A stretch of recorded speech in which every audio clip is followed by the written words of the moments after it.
What's up, guys? Welcome back to the channel. Today I'm joined by the two boys. We got Elias and Bill here today. What's up, fellas? What's up? But what we're doing is that we're going to redo our video that we did about 6 years ago. It's been a long time, yeah. Of our ranked Christopher Nolan films from worst to best. We're not going to base this solely on audio and video quality. We're actually going to give our thoughts on what we think is the most enjoyable to the most non-enjoyable movie in his collection. Of course, we're going to put in some of our thoughts on the video quality as well. But if you guys do want to pick up this collection, we will leave some links down below in this video's description. So, of course, some of these movies are not going to be on this list or not going to be in this collection, but we're just going to give our thoughts anyways. So he's got, how many movies has he got, Elias? Christopher Nolan, at this moment in time, has 12 films. Now, there are only 7 in this collection. And he has since come out with 5 more since coming out with this release. Yeah. Now, you might be wondering, what are the other ones? Those other 5, those mysterious 5? I know Following is one of them. That was actually the first. Yep. Bill, he's got another one by the name of, what was the other? Insomnia. Right. Insomnia, Okay, yeah. I remember. Pacino. Yeah, I know. Bill, you're very much that's a favorite of yours. I know we were talking about that before the recording. And he's got 3 more that are not included here. Memento is one of them. Yeah. I know that it's very much a favorite of Shane's. And then we've got 2 more. That is, of course, the other one that's not in here is Oppenheimer. Mm-hmm. And we've also and then Tenet. So those films aren't in here, but we did want to make sure that we included them in some capacity in our full list of 12 least favorite to most favorite. So just for my covering, because I haven't actually looked at this. So what are the 5 movies that are included in, or the 7 movies that are included in this? We've got Batman Begins, Dark Knight Rises, The Prestige, Inception, Dunkirk, and Interstellar. Let's kick this off at number 12. Okay. Worst movie. Not necessarily his worst movie, but the movie that least we think favorite is our least favorite. Our list is going to be totally different. Oh, yeah. But, since I got guests here, Bill's been gone for a long time. I'm going to let Bill let you go off with number 12. What's your least favorite? My least favorite is just only because I knew of it, and I saw it a long time ago, and it was okay. But The Following, I definitely want to rewatch it now that I have a better idea of Christopher Nolan and some of the stuff he has done. At that time, it was his first movie. You didn't realize who you were watching. Like, you didn't realize you were watching a Christopher Nolan movie. And I think that I wasn't paying as close attention as I should have, because I probably missed a lot because the movie's kind of slow. What's it even about? It's a suspense thriller about a guy who basically follows this person around, and it's been so long. I can't give you any finer detail than that. It's basically, the name says it all, The Following, which it's about a guy who has this kink about following this particular person. Well, he does end up following a number of people around, and then he ends up getting in trouble with one particular person. Okay. There is... like a stalker thing? Yeah, but there is some satisfaction that this character gets from it. There is a Batman reference in the film. And I trust you to find any Batman references anywhere. Yeah, and that's almost like a little sneak peek, a foreshadowing, if you will, into what his career would entail in the future. Now, what's interesting about this one, 4:3 presentation and also black and white. Black and white. Yes, black and white. What's your number 12, Elias?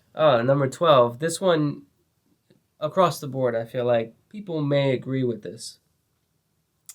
But, I'm never one to have the most popular opinion. So, Dunkirk. The reason why is because there's only so much you can do with World War II. There's tons of World War II films in the past. The first one everybody thinks of is Saving Private Ryan. The main reason why this is at my number 12 is, sure, it looks great, it sounds great. It was a tech demo. It was almost practice for Nolan for Oppenheimer in terms of telling a historical story, something that has to do with, that time, but also something that is mostly shot on IMAX. Not only was it mostly and did it feel a lot like a tech demo, let me not forget to mention that you have some actors in there who were or are part of boy bands. Who? Harry Styles? Oh, I didn't even know. I Yeah, don't know who. I mean, I have heard of Harry Styles. I just didn't know at the time, like that I was watching that. So when I went to the theater to watch it, the first and only time I ever watched it, who was mostly in the crowd aside from the veterans who had an interest in seeing it? Teeny Bopper Girls. So the movie-going experience at the time for me for that film, it just was, wow, I really feel bad for them because they're probably bored. Right? They're like, this is what they expected. Yeah. I mean, if you're going in there because you like history and you want to enjoy the tech demo experience that movie had to offer, and you're a fan of Nolan, but then as far as the everyday movie watcher, they probably didn't really care for it. They probably only ever watched it once, too, just like me. The AV quality is top Yeah. for sure. I mean, Yeah. shot in IMAX, and those IMAX shots are fantastic looking. And then the audio. Well, let's just say the audio in all of these titles are just 5.1. They're not in Dolby Atmos, so we're not going to get overhead effects or anything special like that. And Because it wasn't serving the story. It wasn't about that. There was really not. There was not. That movie didn't have a lot of going on for special effects. well, however, I mean, there's a lot of airplanes in this movie. There could be some good scenarios in this, or good scenes in this movie where we could have gotten some really good Well- overhead stuff, dogfights and stuff like that. Yeah, let's show the troops on the beach and the Yeah. planes are flying over. I mean, Yeah. Saving Private Ryan. I mean, I believe it got a new Atmos mix. I think a lot of these aerial fights could have benefited from it, but Christopher Nolan is, he's stickler for his audio and being only 5.1. So all these titles that we're going to talk about only 5.1. All right, so my number 12. What's your number 12, Shane? I'm gonna say following only because I haven't seen it, so it really doesn't count for me. Mm-hmm. So I'm gonna have to kick my list off at number 11, which is probably a very unpopular opinion. But I found Oppenheimer to be an extremely boring film for me. I've tried to see it about 7 times. I saw it once at the theater. I've said this many times. I fell asleep about halfway through. I watched it again at the house. I fell asleep multiple times at the house, maybe like 20 minutes into it. So I had to watch this movie in separate parts, in separate episodes, like 30-minute episodes at my house, in order for me to get through it. I've seen documentaries on Oppenheimer, just telling the story of how the bomb was built, which I found more fascinating, which I believe you can find on YouTube, is where I learned about it. And I just didn't think it didn't capture my imagination at all. And honestly, I don't know. A lot of you guys in the comment section is like, this is a tour de force of audio and visual quality. Like, what are you listening to that you think this is audibly an extravagant sounding movie? I don't know what it is, guys, because I think my system sounds pretty awesome. And listen, it doesn't do anything except be really loud with that explosion for the 2 or 3 seconds that it gets loud. Other than that, it's a very talky movie. It's just a It's all about it's exposition. It's just a lot of exposition. The storytelling, and it wasn't really telling the story about the building of the bomb. It was talking about relationships between people. Right. Yeah. If you want to see and his wife and if you want to see a good movie about the building of the bomb, Yeah. Fat Man and Little Boy with Paul Newman. Yeah. That was focusing on setting up the facility, the scientists, the building of the bomb, the problems they had building it, all that. That just didn't capture me. The whole, Oppenheimer's relationship and all that. I didn't care for that. That didn't grasp my attention for the entire movie. It was that movie, Or the whole thing with the whole court drama. That didn't capture me either. Like, I didn't really care for all that stuff. It didn't interest me, so it just bored me. the Senate hearing committee. Yeah, and all that stuff. I didn't find it that engaging. To me, obviously, I was wrong. The majority of people in the world, it was good enough to win an Oscar and make $1 billion, but Right. for me personally, it just didn't do anything for me. Gotcha. That's my number. Well, the acting was phenomenal, right? I mean, The acting, that to me is like one of the best things I've ever seen Robert Downey Jr. do. right? He was fantastic as the admiral. Yeah. However, I think this movie does have the most IMAX shots in a Nolan film. It right? does. Yeah. Yeah. Going back to what I mentioned previously about Dunkirk, that being almost like a tech demo, but a preparedness, exercise for Nolan for this film. Also another film about World War II, that time period, things like that. What's your number 11, Bill? My number 11, it's Dunkirk. Yeah, well, I mean, And it was for that reason. I thought it was great visually, but there was not enough exposition for me. They had great actors. I wanted to see more from Tom Hardy. I wanted to see more from Barry Keogh. I wanted to see, just a little more acting. Well, I'm not surprised that Dunkirk is, so early for you. I would imagine that it's going to be the same idea for you, Shane. I mean, you feel the same way about Dunkirk that you do Oppenheimer, as from what I recall. What's your number 11? Number 11 for me is going to be something that you're not going to be so happy with. But the way that you feel about Oppenheimer is the way that I feel about All right. Tenet. Look, here's where the flaming begins. Here's where the hot take starts, okay? The reason why Tenet is so early for me at number 11 is because they're just trying to look cool. Everybody's just trying to look cool in that movie. Now, don't get me wrong. The acting is great. The opening scene is amazing as well with the Opera House. But there's just something about that movie that Nolan tried to do that worked with Inception, all right? Where we're dealing with a fake scenario, if you will. A scenario that is created. It's fiction. We get it. But he's trying to teeter-totter into war. And he's trying to say, oh, World War III is about to happen. And this is why. Okay, you can touch World War II, albeit in a boring manner from time to time. With Oppenheimer, not so much because of things and reasons why I believe that's better than Dunkirk. But don't try to touch something that you think is going to happen, why you think World War III might start. Reason being, it still just focuses around central characters, which makes sense, but the scenario is just bleh. It's just bleh. It was just hard for you to believe it. It was just it was just too much conjecture. These machines, too far-fetched. You go in these old school looking machines, and then you only show one scene about the dude in Russia finding a bomb or something, Kenneth Branagh from Dunkirk. All it is just to try and push Denzel's son, which is fine because he's a fine actor, right? Pause. No diddy. And when it comes to, what's his name? Robert Pattinson? Mm-hmm. What? Was that to see if you think he might be a good Bond? Was that to see if people would flock to him right before the Batman was released? Because that's what that timeline looked like. The Batman came out after this, right? Yeah, so that's theories here. so that's my feeling. That's how I feel about Tenet. It just really wasn't this epic that I expected it to be. You got, again, people going in machines, breathing through apparatuses, reversing time. The technology and everything else that was implemented was cool, but just the overall, like, oh, this is how World War III is going to start. Whatever, dude. Like, who cares, right? Will I rewatch that? Probably not. I have a totally opposite viewpoint of that. Bill, what is your number 10? My number 10 is Memento. Not a big Guy Pearce fan, so that kind of started off. Understandable. Huge Carrie Moss fan, especially back then, because that movie came out right after Matrix. Right after Matrix, and she was young and hot. And, oh yeah. But that aside, the story was just really confusing, and I get it. The guy had no short-term memory, so every day he had to write stuff down and tattoo stuff down. And I've seen it a couple times, and I wasn't a real big fan of the ending. To me, it was almost too convoluted.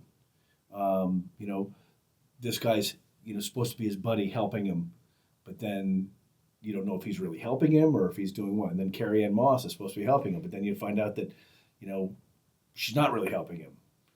And then everything you think is one thing turns out to be something else, which is entertaining. But at the end, I was just like, he's got no idea what the hell just happened in that movie, and I want to watch it again. And I watched it again, and I still wasn't satisfied. So that was probably more for me. Well, I think they tell you what happens at the end. He's basically, the last scene that I remember is basically him, and he's killed somebody, but you don't know if he killed the guy that was supposed to be helping him. I'd have to watch it again. I'm sure people here are, if you want to chime in and tell me what I was missing, I'll be happy to read the comments. But then it makes you think. He said he wanted to continue going with solving this crime, which, now I'm thinking about it, does he know? Does he still have remembrance of what's going on that he wants to continue going with it? How is he going to know the crime is solved? If you got no short-term memory. Yeah, which lets you think, Teddy said, yes, you solved it. But then he was like, he wrote down the notes, I don't want to believe that or whatever. I want to keep going. Don't believe anything. And also, Carrie Ann Moss was messing with him in that regard, too. So does he know what he's going? He just still wants to. Does he understand that he has solved it, but he just wants to, for his enjoyment, keep going? Does he have a remembrance, a memory? Because he kept saying Sammy Jenkins. Was he faking it or was he not?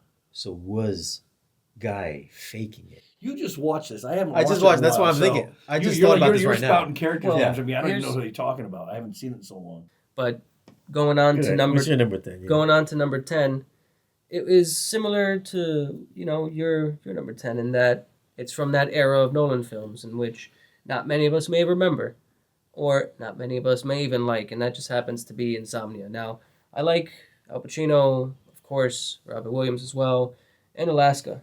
I'm gonna just interject this as well. My number 10 is also Insomnia. There we go. Yeah. Now, this is also another film that's not even in the original Nolan collection, 4K. But should it be?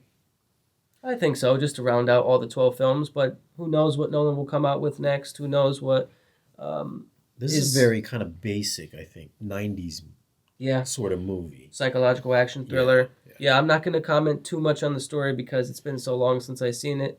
Granted, I probably should have done my homework and rewatched it, but all I'm going to say is, based on the year that it was released, I will say that it does deserve the treatment for Robin Williams alone and for Nolan. The fact that they had created something back in the day and Al Pacino being in it as well, right? Just that trifecta of, right, two actors and director.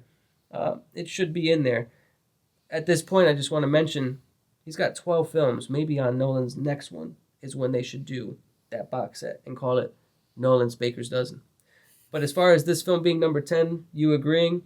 Yeah. I think that kind of about, as far as this being number 10 and with you agreeing, I think that kind of rounds everything out as far as the number 10, and we can start getting into these single digits. So, Bill, what you got there for what you got for number 9? Dark Knight Rises. Okay. I can see that.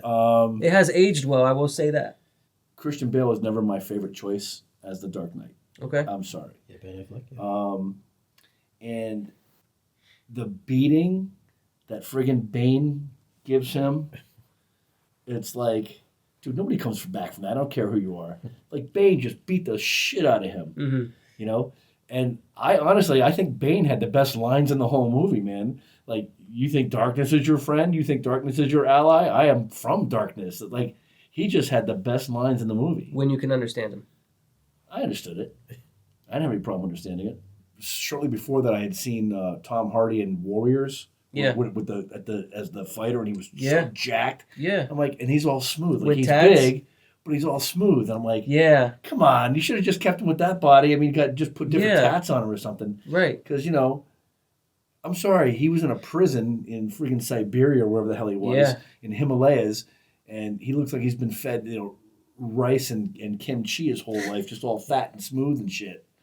But yeah, I don't know, just of the Batman movies and of the Nolan movies in general, that was not one of my favorites.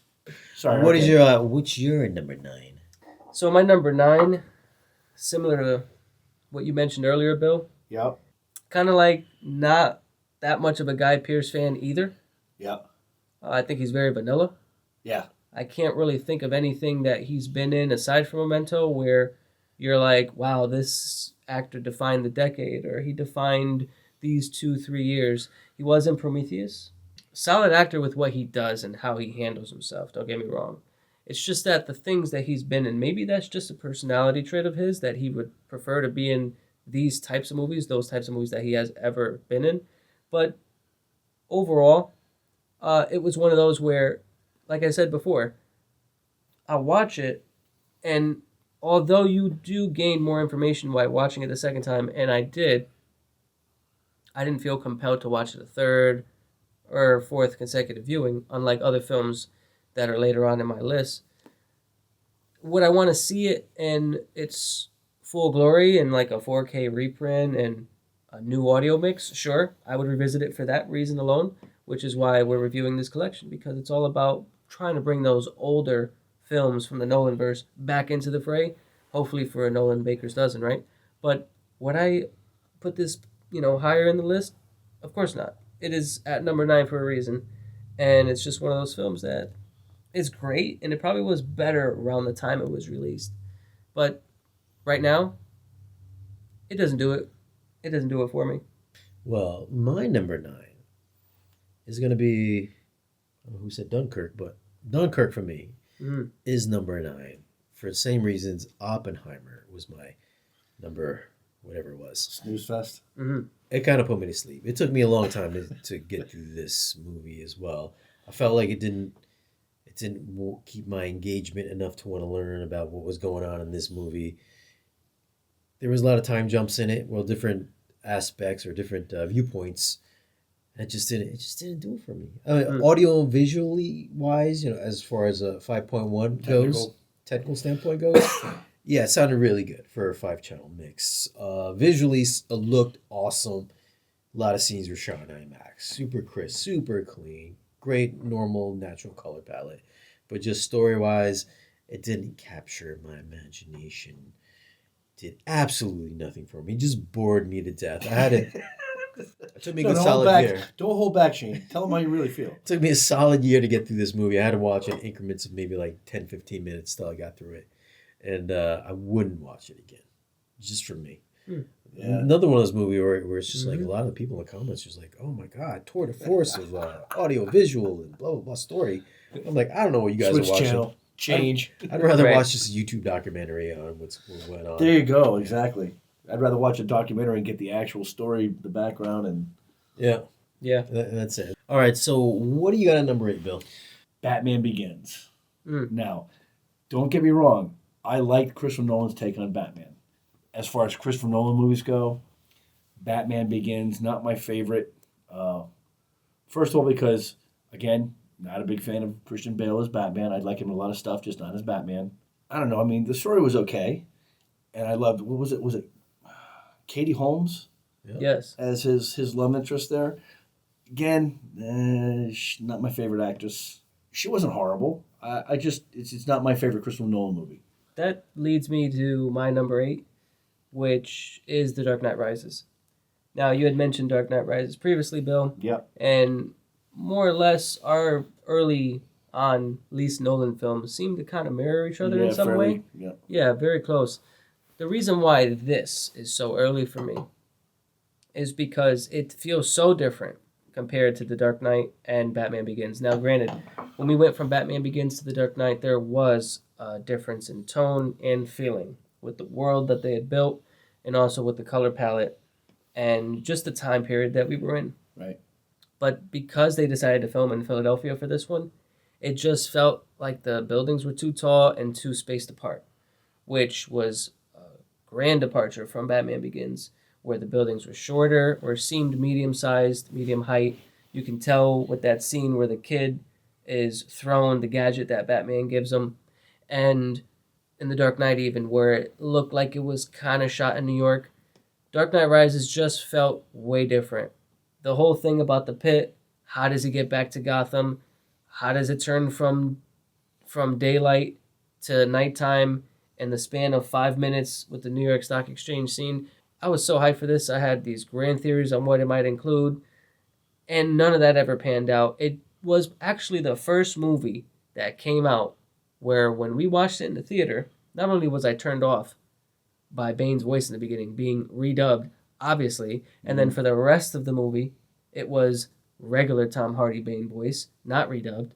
Maybe it was, but it didn't sound so obvious. The fact that it felt like a long trailer. As time has gone on, like I mentioned earlier, the film has aged well, and that Bane has a lot of Trumpian vibes to him with the kind of messaging that he has. But overall, the film just felt like one of those where, yeah, maybe I would rewatch this. Now we're starting to get into the part of my list for Nolan where I would rewatch some of these. Yeah. But it's just teeter-tottering on that level of, well, maybe not, because now I'm remembering the disappointment that I felt in the theater when I watched it for the first time and how it didn't hit certain boxes. We've got the Talia al Ghul death scene at the end, which a lot of people kind of laughed at in the theater. At least within the friend group that I have that we watched it with at the time. This is pretty early, but starting to get into the later films. Halfway point almost. Yeah. For me, number 8, because it is my least favorite of the 3, unfortunately, and I never wanted it to be that way. See, my number 8, I flip-flopped between Dark Knight Rises and Memento. I think Memento's probably a more interesting movie to rewatch again. I love the movie. I love the way it makes you think from the start until the end. I think they gave you a resolution at the end, unless I saw it differently than Bill did. We'll have to. Well, But, after we do this, we'll have to go back and watch like the second Maybe. half of the movie or something, just to. I thought there was a resolution, but yeah, I thought it was good. Memento is only in 1080p. It's not in the collection, so I still would like to see it in 4K for sure. I mean, They say that black and white movies are less fatiguing on your eyes, so maybe that will help in future enjoyment. But that's my number 8. Number 7, Bill. What's your number 7? Insomnia. I saw it in the theater, and it's one of my favorite Robin Williams movies because he finally is out of character. He's not trying to make you laugh and throwing stupid voices and shit. He's portraying, a seriously mentally deranged person. But what really made that movie for me was the ambiance, was the lighting throughout the movie. Yep. When I left that movie, I felt tired. I wanted to go to bed because it was just that twilight. Your brain doesn't know whether it's getting up or going to bed, and it really hit home. What's your number 7? Well, number 7, you kind of alluded to black and white being less fatiguing on the eyes, as some might say. The Following. The Following is better for me and is closer to the number 1 position than something like what precedes it for me is The Dark Knight Rises, because it laid the foundation for Nolan's films. I think where The Dark Knight Rises, for me in the list, if I had to tell somebody to watch it from worst to best, Right. you watch Dark Knight Rises first to kind of understand, okay, this is one of the lower points. A lot of hype, and then it didn't quite pan out as well as you might have thought, historically speaking, that is. But when you look at The Following and you see the kind of techniques that Nolan employs, you really get the sense of, okay, yeah, I could see why he started to become such a great director from that point, because he was doing things that a lot of people were scared to do. Black and white being one of them. The whole entire thing in black and white. Quick little nod to Batman in one of the scenes. I think it's on a mirror. But also 4:3 aspect ratio. It's at number 7 for me and almost in the middle. Not only for those reasons mentioned, but it's free and you can watch it on YouTube right now. So if anybody hasn't caught up on their Nolanverse, The Following is there available on YouTube. Probably not in 4K, probably just in 1080 if I remember correctly. All right, my number 7, The Dark Knight Rises. I'm a Batman fan. I love comic books. This one didn't really hit that well for me as many times as I've seen it. However, seeing it last night, I did find that it really hit kind of nicely. Like Elias said, it has aged pretty well. I found a lot of stuff that I liked that I didn't like originally, but I don't know what's going on here, but it kind of hit for me this time around. There's some things that I didn't like how Bruce Wayne just ended up leaving the desert and he came back home. The death scene with Talia al Ghul, that was kind of cheesy. I feel like all of Christopher Nolan's fight scenes are always just not good. However, the Bane Batman fight scene did work for me in this movie. Yes. Yeah. The best fight scene in all of the Dark Knight series of his movies. The other ones are just pure trash. This one worked for me. Every time Bane slammed Batman on that grating, it hurt me, man. Yeah. I still don't like the fact that Batman is not the smartest guy in these movies. Even though he's the world's greatest detective, Lucius Fox is clearly the greatest detective in this trilogy. Oh, yeah. And Bruce Wayne is just, he's the muscle. He feels like he's just the muscle to Lucius Fox's brains. All that aside, I felt like this movie was a little bit more engaging this time around. I thought it was more engaging than Memento. I kind of flip-flopped around between Memento and this one, but I like just because of the pure action and the visuals, this one got the step above Memento for me. And this is, there are IMAX shots in this. It's only 5.1. being such a big action flick for being a DC movie, you would think that there'd be some more surround effects in this, especially with the bat flying overhead, a lot of explosions zipping back and forth. There's a little bit of lower channel activity, but I think this being a big action film would have benefited from ATMOS. But just a pure enjoyability factor, yeah, this is my number 7. Still a great movie. Christian Bale still kind of sucks as Bruce Wayne, but still, it's a movie I would rewatch more over Memento. You brought up something interesting not too long ago. You mentioned how the ending with Batman and the bomb and how he brings it out far out into Gotham's river. You see it blow up. You see it in the background. Yeah. It's a mushroom cloud. It's almost like foreshadowing Oppenheimer again. Yeah. So I thought that, once you brought that up, that's something that I didn't realize first go around. Obviously not. Oppenheimer wasn't out. But you were talking about a bomb. We're talking about a mushroom cloud. Yeah. He talks about autopilot with Lucius Fox. I know you mentioned Lucius Fox being the brains. And maybe Batman was just saving all of his smarts for that one moment. Because we still don't know how he escaped. We still don't know how he escaped. And then, yet there's a mushroom cloud there. Listen, I feel like he did escape. Well, right. I felt like the vision at the end was him seeing Bruce and Selina. I thought, and then all the other stuff was like, oh yeah, he got rid of the autopilot. He logged in with Bruce Wayne, and then something was missing from the manifest at Bruce Tower. Tower. Maybe with a Baker's Dozen Nolan box set after his 13th film, he can come out with some special features that explain everything in all his films. That's his hook, man. That's his stick. Well, he's got to retire someday.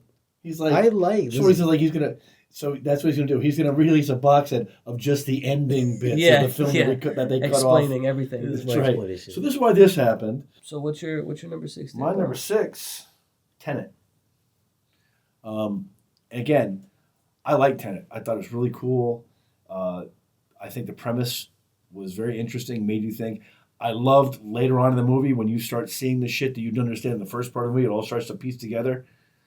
Like, oh, that's how that got there, and that's how this happened. And, you find out he's fighting himself and all that stuff. And this is actually one of the only things that I really enjoy Robert Pattinson in. I think he was okay. But I liked the tech demo aspect of this movie. I liked the premise. And it is definitely one of my more rewatchable. But to me, the whole premise, I love that kind of premise. Like Shane says, it does make you think, but it's not so convoluted that you're like a dog chasing his tail the whole movie. Number 6, Batman Begins. Batman Begins was that film that... Before I leave my number 6 also was Batman Begins. Yeah, I mean, that film that came out where people realized across the board, hey, superhero movies can be epic. Superhero movies don't have to be a joke. They don't have to be a niche thing. At the time, there were a few superhero movies that were already out and that were awesome. You got Spider-Man 2 just the year before, right? And Sam Raimi and Iron Man, which came out after. But then with Batman Begins, that was the one where Batman came back, right? That was the one where in Hollywood, everybody realized, okay, a Batman movie doesn't have to be a joke. Say what you will about Bale and his voice. Right, we forgot about the Joel Esterhaus. Yeah, Joel Schumacher. Schumacher. And and his movies, right? Movies, not films, movies. This was really focusing on story, and they really wanted to get back into telling a proper Batman tale. Good origin story. A couple things I didn't like about it was like a Ra's al Ghul. They give you a little fake off on that. The fight scenes are absolutely atrocious in Batman Begins. But I think just the story in general worked for me. Not the best comic book movie ever. No. But like I said, just the Bruce Wayne story aspect of it did work. And then, of course, it really did set off The Dark Knight. As far as like AV quality, not the best looking movie in Nolan's catalog of films. Actually, maybe one of the worst looking transfers in his catalog. There's a lot of really, really bad looking scenes, a lot of noise reduction, a lot of waxiness in a lot of scenes. It's a very orangey looking movie. And then the audio, if it wasn't for Zimmer's score, which I think is the highlight of the whole mix. There's not much in the way of being big actiony, especially if like the whole train tram thing towards the end. Yeah, not a technical feast at all, but story wise it works really well, and definitely put him on the map for being more for having more notoriety, I think, with the masses, because was attached to Batman, which is a big IP. So that's number 6. Number 6 for me. Number 5 for you is what, Bill? We have Oppenheimer. Because... Boo. And that's also my number 5. Oh, high five. Exposition. Excellent story. Well told. Insight into Oppenheimer. Very deep insight into Oppenheimer's character. A little bit of a ladies' man. Like this drink. Massive conscience.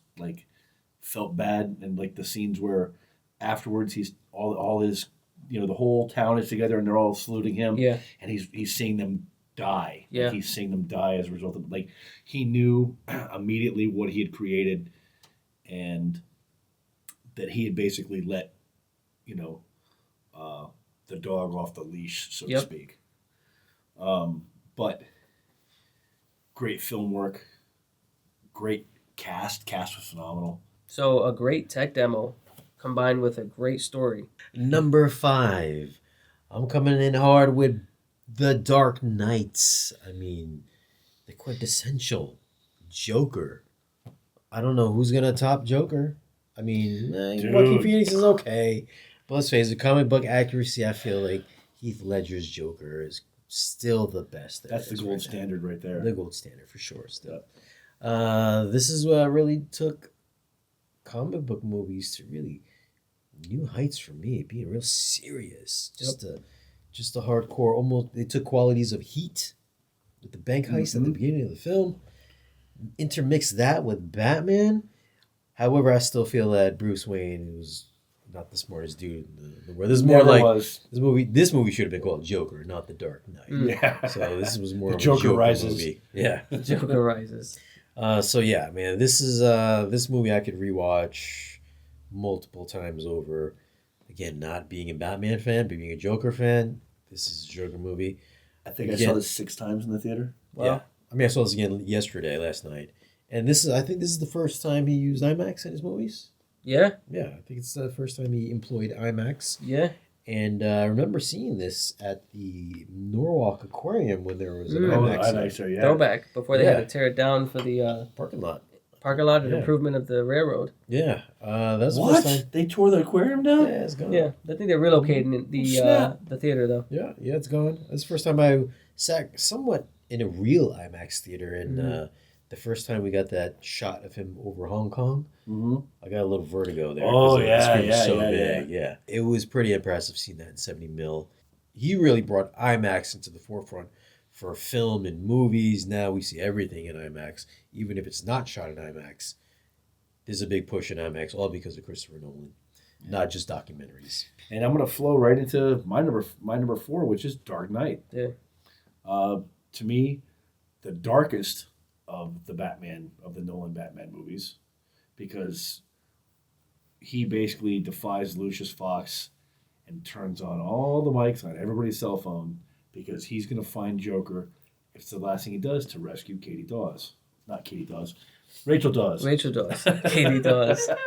Dark Knight is one of my favorite all-time movies. That was one I saw, like I said, I saw it 6 times in the theater. Nice. Just because it was wow, I couldn't get enough. Yeah. Speaking of not being able to get enough, Inception. That's my number 4. Boom. I remember when that came out. I know that a lot of people had trouble watching it.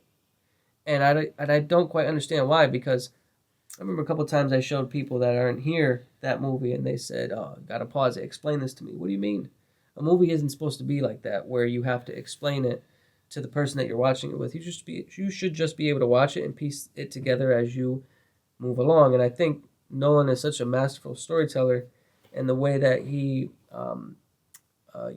conveys not necessarily the action, but the themes and the characters, the placements of the characters, and why. It was very easy to understand and see that Ellen Page was an extension of the audience in this one, right? You know, DiCaprio has everything in his head, in some ways, literally and figuratively, in this film. And Ellen Page is being told what it's all about. Hey, you're supposed to be this. You're supposed to be the architect. This person's that. This is the first film I mentioned earlier. This is, Batman Begins being the first where you have to start paying attention to Chris Nolan. This is the first film where everybody had to start paying attention to Tom Hardy and where he came into the limelight. Number 4, for great reason. Definitely one of my top films of all time. Used to be number 1 Nolan film of all time. But after a rewatch of some of them, I realized, okay, I appreciate something much better. So, what you got? What you got, Shane, for number 4? Number 4, just watched it last night. Great movie. His third acts always go a little wacky, I find. But it's The Prestige. Oh, good movie. Hugh Jackman, Christian Bale, dueling magicians. Who would have knew this would make a cool movie? But it does make a cool movie. Also, very young. Scarlett Johansson. Oh, Scarlett Johansson, Yeah, really Scarlett young, Johansson, yeah. Very young in this movie. I wasn't expecting the twist that we got in it, but David Bowie was in this one. David Bowie played Tesla. Yep. Andy Serkis. Andy Serkis is also in this as well. Yeah. I mean, who knew they were going to make a machine that would create doubles? Yeah. First time I saw it, I was like, what the hell is he doing in this movie? He's creating doubles? Which made me think, because Christian Bale wrote down on the paper his secret was Tesla. Is that his double? Or is that his twin brother? Well, we'd have to wait until that box set, that 13 film box set from Nolan, where he reveals all his secrets to know for sure what the real meaning of that is. Wait, the Tesla was Hugh Jackman was using the Tesla. Yeah, but then he wanted to know what Bale's secret was. Bale wrote one word, which just said Tesla, which made Hugh go back to Tesla. He made the box, which made the double. So did Tesla originally make Christian Bale the box? And he got his double, which I think before that scene, Tesla was like, you don't understand the cost, not the price of the box, but the cost of the box. Because Bale had already realized whatever the cost was, whatever it was. Did he already go through what Hugh Jackman did? He just ended up with just one double. And visually, this is also in 4K. Nothing special audibly wise, except for I think there's a couple of good bass moments in it. But hit and miss in the video quality wise. I believe he shot this on film. He did shoot it on film. Some are really bad looking shots. Some are really good looking shots. But yeah, number 4, great watch, great movie. You can rewatch this multiple times. Get different points of view, I think. I've seen it multiple times just because it's the whole idea is so fascinating, and trippy. My number 3 is Prestige. Honestly, any one of the first 3, these last 3 could be interchangeable because I think they're all fantastic. But we'll get to that when we get to that. But Prestige blew me away for all the stuff that Shane was saying. The story, you had to really think about it, and it had some mind-blowing reveals, and I just thought it was like incredibly well done. Number 3 is The Dark Knight. Like you said, Bill, shit's getting difficult. Yeah. But when I was creating this list, yeah, it was getting difficult to figure out what the top 5 would be. Yeah. For me, top 3, at 3, Dark Knight, because I remember what that felt like going into the theater and going to see it for the first time. I know Shane just mentioned that quickly a minute ago, but I always tend to ask folks who were there for 1999's The Matrix, because that was such a groundbreaking film. What did that feel like in the theater? I never experienced it. I watched it years later at home.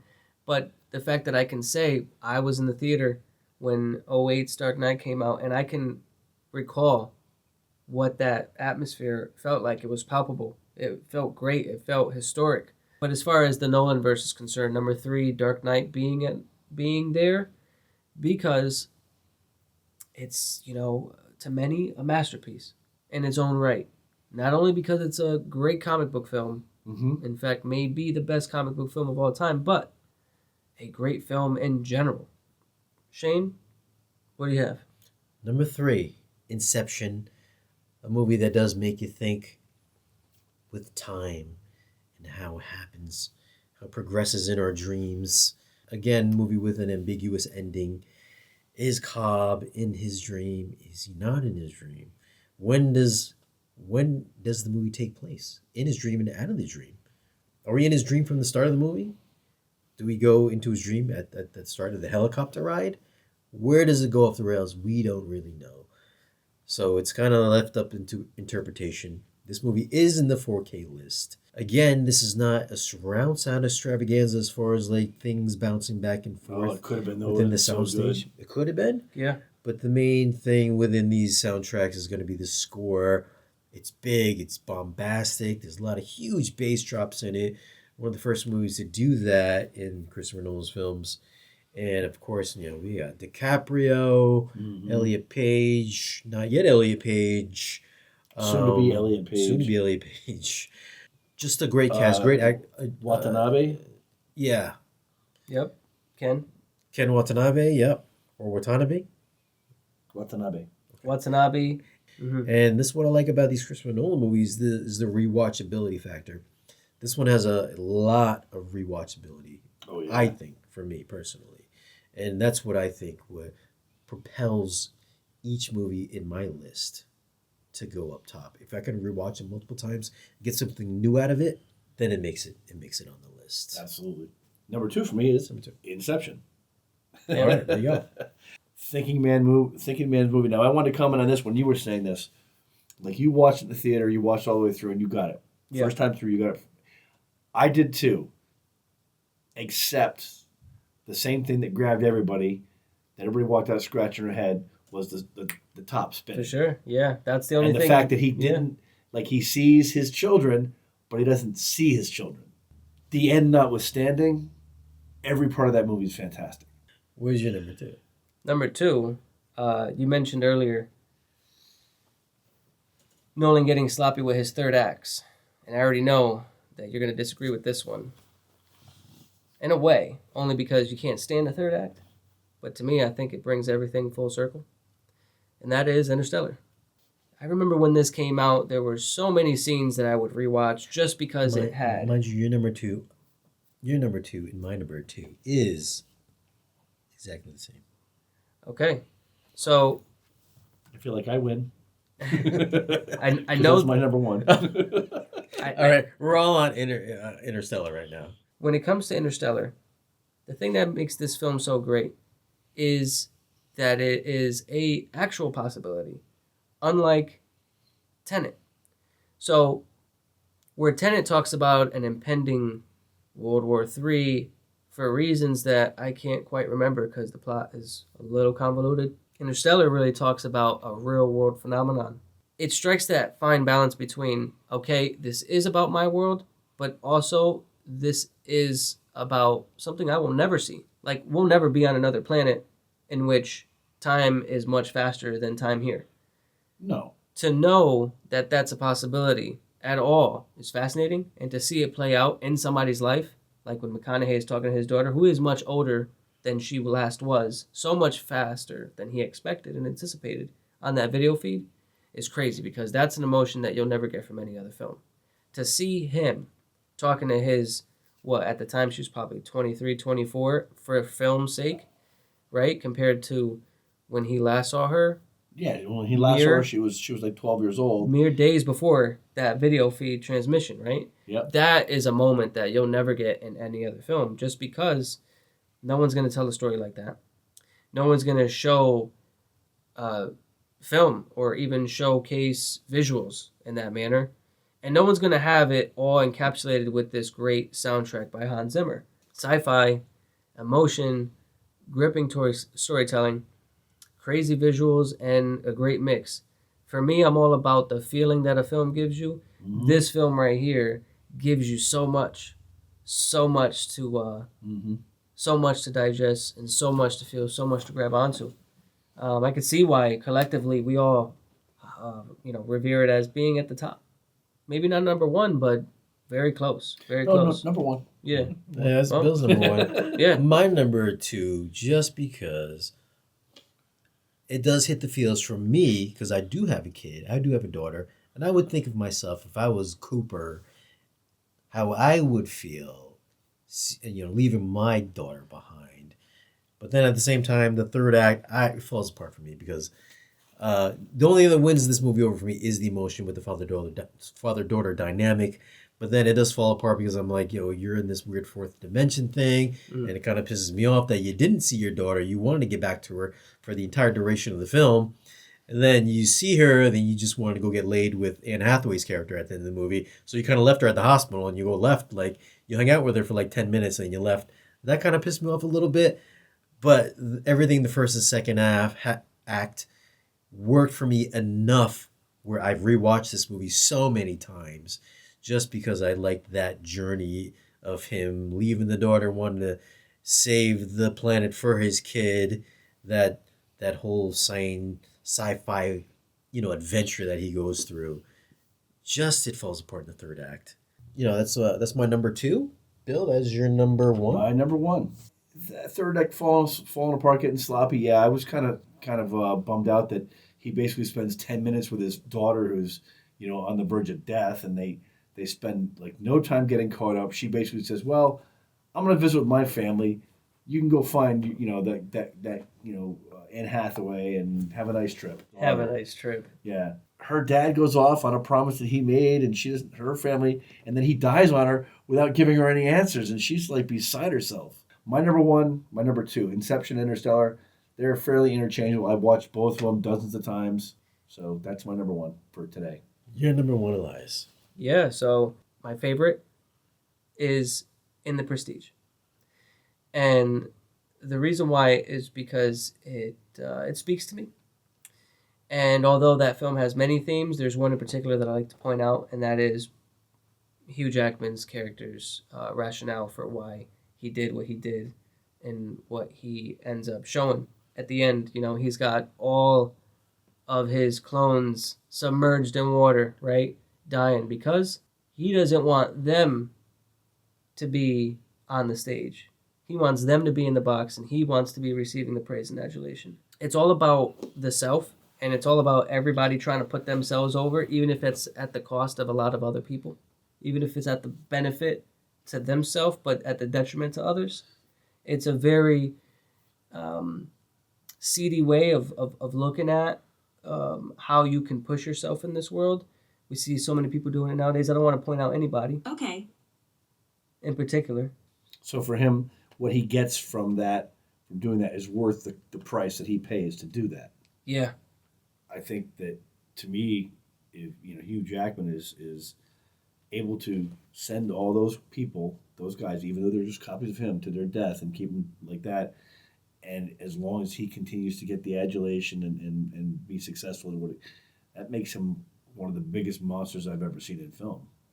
Hugh Jackman was definitely a selfish individual in this movie, which a lot of people nowadays, I think they want to call it clout chasing. He wanted to be, the numero uno dude in the film. Yep. And it doesn't matter what you take to get there to do that. Doesn't matter who you hurt, what you have to do. Yep.